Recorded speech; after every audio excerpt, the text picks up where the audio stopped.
On a normal morning in the city of cats, a father and his little son were walking peacefully until something changed. Faced with that intimidating scene, the little white kitten couldn't hold back his tears.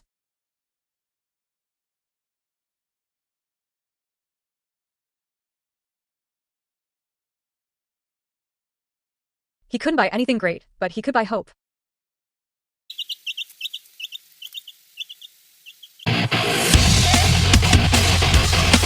Fed with love, affection, and lots of corn, that little chick grew up differently.